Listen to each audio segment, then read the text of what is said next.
朋友们，大家好啊，我是大元。今天这个局势，说实话，已经不是紧张了，而是美国和伊朗的冲突的一个临界点。48小时，只剩下48小时了，距离特朗普总统确定的停火日期4月22号只有2天，而且就在今天，美军在阿曼湾直接开火，扣了一艘伊朗的船。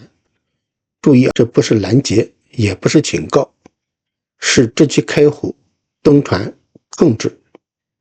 你如果还觉得这是摩擦，那你就看清了。我今天给你讲清楚一件事，这不是一艘船的问题，更不是一次冲突的这么简单。这其实是美元体系正在逼近它的接线。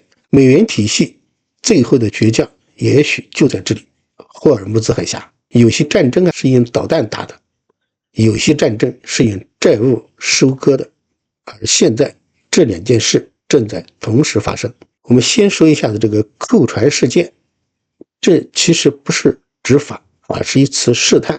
当地时间4月20号，在阿曼湾公海上，伊朗一艘叫托斯卡的护船被美国一艘导弹驱逐舰盯上了。美军先是通过无线电信号反复喊话，让他停船接受检查。这艘船完全不理，继续往前开。美军看警告没用，这就用舰炮朝船的机舱开炮打穿，让这个船彻底的动不了。这就用舰炮朝船的机舱开炮打穿，让这艘船彻底的动不了。然后派海军陆战队坐快艇强行登船，控制了驾驶室导航系统，把整艘船和船上的人都扣了下来。现在船还在美国人的手里。美国的说法说这艘船想闯我们的封锁线，警告不听才动手的。伊朗的说法，这就是明着抢劫，海盗行为，肯定要报复。这件事发生在美伊临时停火快要到期的节骨眼上，基本上就是火药桶上了一点。你听着是不是很熟悉啊？这套动作有一个更准确的名字，战术级登船作战。这不是执法啊，这其实是军事行动。那问题来了，为什么是现在？为什么在停火还没有结束的时候，美国人就接着干这个事呢？因为美国正在测试3件事情。第一件就是看一看伊朗你到底敢不敢还手。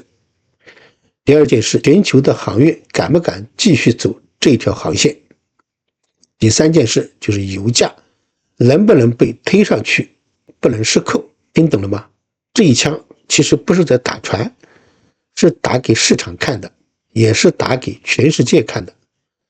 最后我们总结一下，美国在用伊朗的一艘船给全球能源定价。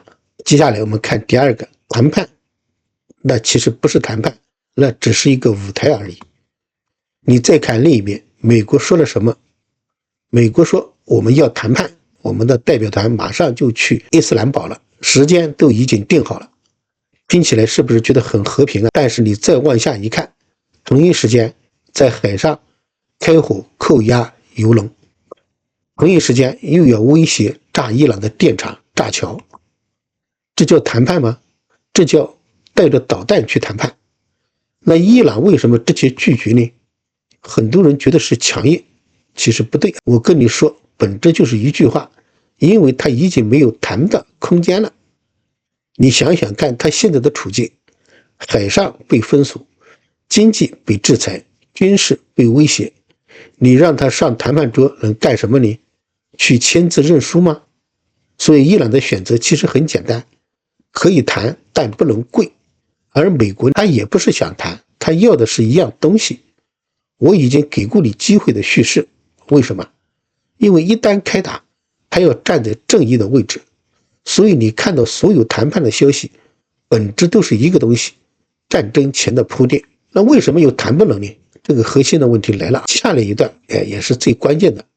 那很多人都会说，为什么谈不拢？是不是因为立场不同？是不是因为互相不信任？其实都不是啊。真正的原因只有一个，双方都有软肋。那美国的软肋是什么？你表面上看，美国还是很强大，航母在那里，又在进行封锁，全球的体系也在那里，但问题是，他现在最怕的不是战争，是钱，说白了一点就是美债的压力。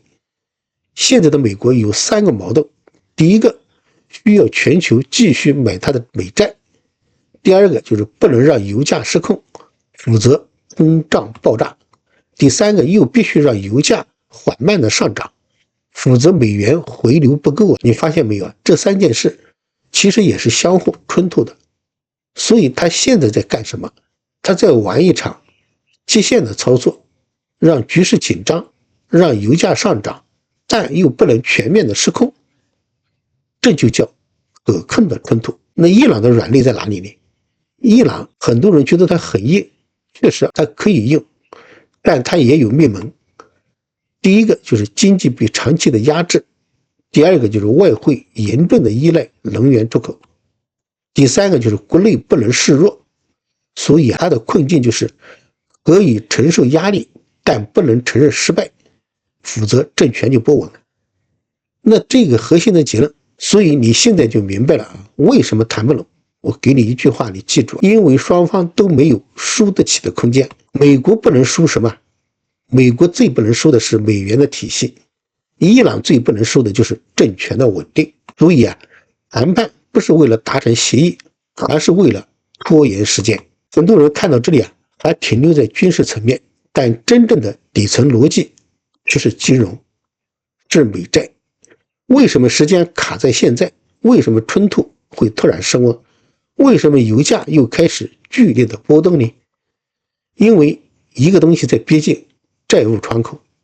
美国现在最需要的是什么？它也不是胜利，也不是战略，而是美元资金的回流。那怎么才能让钱回来呢？很简单，就要制造不确定性，提高风险，让全球资金找到一个避风港。那这个避风港是什么？当然就是美元或者是美债。所以你现在看到所有的动作，美军扣船，封锁霍尔木兹海峡，威胁伊朗，和伊朗进行谈判，本质上都在服务一件事，就是让美元继续回流美国。如果给你总结一下子，美国如果打，那会得到什么呢？第一个可能就是油价上涨，美元结算需求上升；第二个就是避险情绪，资金会买入美债；第三个就是全球动荡，压制其他的经济体。一句话总结，战争是美债最好的续命的工具。那48小时会不会开打呢？现在进入最关键的问题了，只剩48个小时，会不会打呢？其实我们可以看3个路径来考虑。路径1是最危险的，伊朗报复，比如他打美国的军舰，或者是封锁海峡，美国反击，那局部战争这就爆发。路径2最可能就是冲突升级，但控制规模，停火可能形式的延长，打但不是全面的打。路径之3就是小概率的，就是恢复谈判，但前提是什么？有一方让步，但是现在来看几乎不可能了。